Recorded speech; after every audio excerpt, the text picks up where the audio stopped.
Assalamualaikum warahmatullahi wabarakatuh.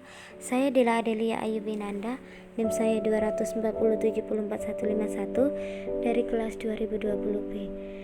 Di sini saya mempresentasikan hasil kerja saya, yaitu Pancasila sebagai paradigma kehidupan bermasyarakat, berbangsa dan bernegara. Pancasila terdiri dari dua kata yang berasal dari bahasa Sanskerta. Panca yang berarti lima dan sila berarti prinsip atau asas. Ideologi Pancasila hanya digunakan di negara Indonesia yang terdiri dari satu, ketuhanan yang Maha Esa, dua, kemanusiaan yang adil dan beradab, tiga, persatuan Indonesia, empat, kerakyatan yang dipimpin oleh hikmat kebijaksanaan dalam permusyawaratan atau perwakilan, lima, keadilan sosial bagi seluruh rakyat Indonesia. Pancasila paradigma pembangunan IPTEK. 1. Paradigma mempunyai pengertian kerangka berpikir, sumber nilai, dan orientasi arah. 2. Pembangunan nasional adalah upaya bangsa untuk mencapai tujuan nasionalnya yang ditunjukkan dalam pembukaan Undang-Undang Dasar 1945. Konsep yang diperhatikan dalam kedudukan Pancasila sebagai paradigma pembangunan nasional. 1. Pancasila menjadi kerangka kognitif dalam identifikasi diri sebagai bangsa. 2. Pancasila sebagai landasan pembangunan nasional.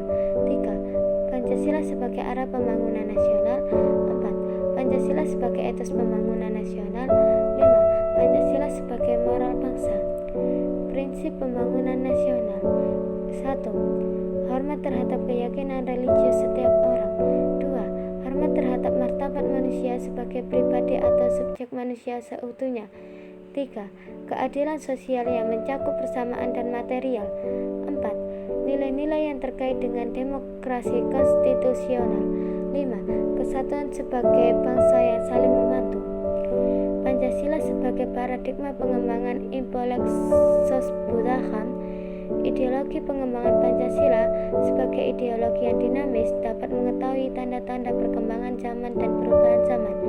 Peran dan kedudukan Pancasila yang harus diperhatikan yaitu 1. Pancasila sebagai ideologi terbuka. 2. Wawasan kebangsaan atau nasionalisme. Pengembangan politik.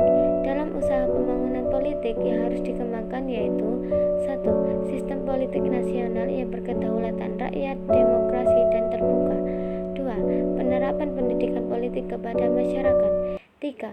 Pemilu yang berkualitas. Pengembangan sosial budaya.